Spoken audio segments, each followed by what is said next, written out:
Good evening, visitors. Welcome to the Australian War Memorial's last post ceremony. My name is Troy Clayton, and joining us today from the Royal Australian Air Force is Warrant Officer Jenny Dare. We warmly welcome the family of Private Charles Leslie King, whose story will be told shortly. We welcome the veterans who have served, those that are still serving, and the families that love and support them. We also acknowledge the members of the RSL and Services Club Association, RSL Victoria, and RSL Queensland, who are watching this ceremony broadcast across Australia. During this evening's ceremony, wreaths will be laid at the base of the Pool of Reflection by family and visitors to the memorial. If you're able, please stand and join in singing the National Anthem.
Thank you. If you're able, please be seated. The Australian War Memorial was the vision of Charles Bean, Australia's First World War official historian. Bean landed with the Australian troops on Gallipoli and stayed with them at the front through to the end of the war. The idea of this national memorial and museum came to him at Pozières, France, in the depths of the bloody fighting of 1916. Bean's idea was that this would be a place where families and friends could mourn their loved ones buried in faraway places. It would also be a place that could help all Australians understand what these men and women had endured and what they had done for us. Bean's vision, to which we remain true, is best expressed as inscribed in the entrance to the memorial's galleries. Here is their spirit, in the heart of the land they loved, and here we guard the record which they themselves made. Tonight, we'll read the story behind just one of those on the Roll of Honour, which lists the names of more than 102,000 men and women who have given their lives for us in war and on operations for more than a century. But first, we present a lament, Flowers of the Forest. Wreaths or floral tributes will now be laid at the base of the Pool of Reflection.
Today, we remember and pay tribute to Private Charles Leslie King.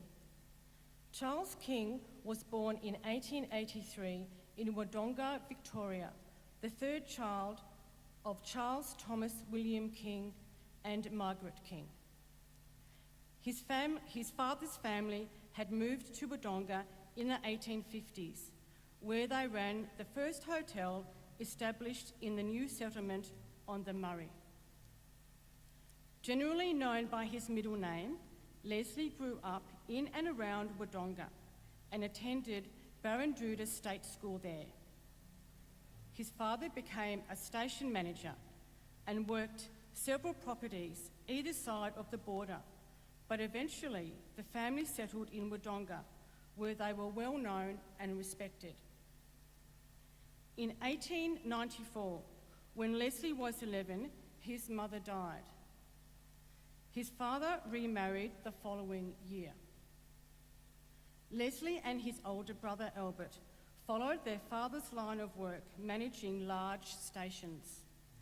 They were not far from each other, Albert at Kudari Station and Leslie at Nanutara Station, both about 70 kilometres south of Onslow in the Pilbara region of Western Australia. When war broke out in Europe in August 1914, men from all around the country answered the call for recruits. By early in the new year, Leslie had decided to enlist. He travelled to Perth and signed on with the Australian Imperial Force on the 26th of January 1915. Allotted to the 4th Reinforcements for the 16th Battalion, Leslie and his fellow recruits underwent basic training before embarking in Fremantle on the 19th of April 1915. Leslie arrived on the island of Lemnos in the Aegean several weeks later. He wrote a letter home which spoke of a great many ships and troops arriving there every day. He was glad to have seen some places of interest while passing through Egypt, writing, "I might never have the chance again." Fighting on Gallipoli had already been underway for nearly 6 weeks by the time Leslie and the other reinforcements landed on the 2nd of June. He was assigned to the 16th Battalion's A Company, which had lost many men. It was summer, and the heat, flies, and poor sanitation made for truly miserable conditions. Diseases such as dysentery and enteric fever multiplied alarmingly. With the campaign still in stalemate, the Allies were preparing for a big attack to break out of the beachheads. It would be a tough task, as the Turks held the high ground.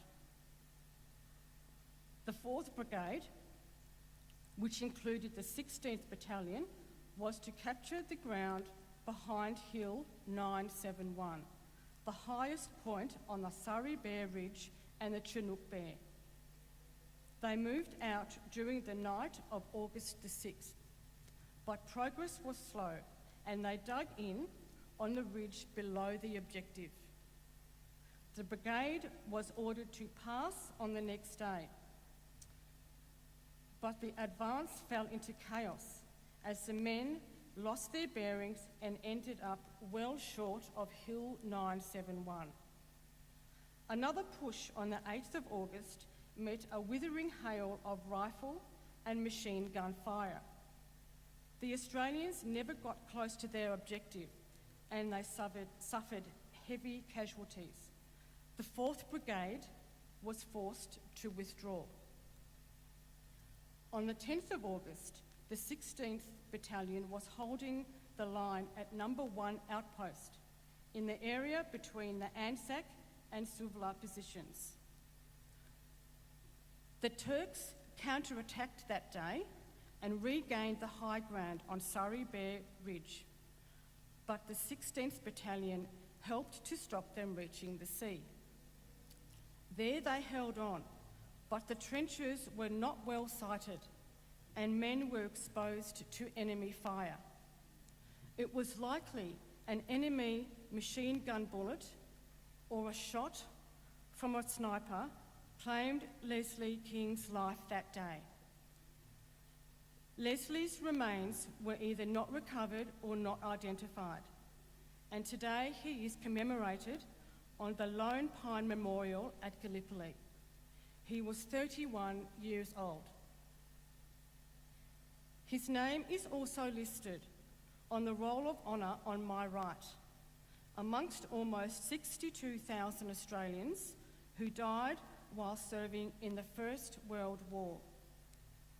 This is but one of many stories of sacrifice and service told here at the Australian War Memorial. We now remember Private Charles Leslie King, who gave his life for us, for our freedoms, and in the hope of a better world.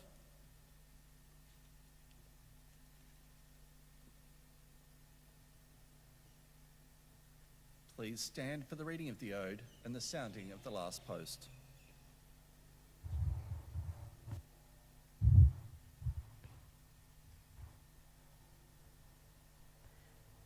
They shall grow not old, as we that are left grow old. Age shall not weary them, nor the years condemn.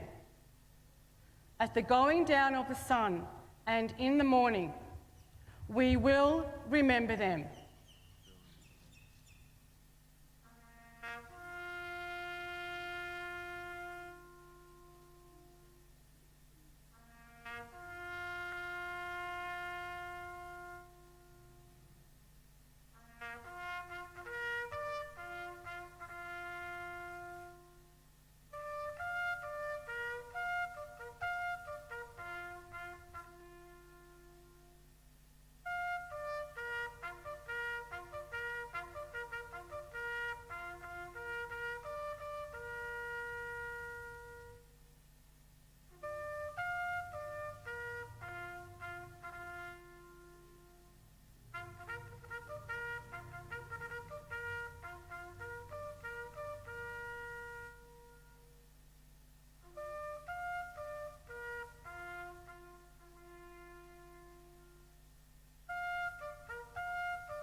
Lest we forget. Lest we forget.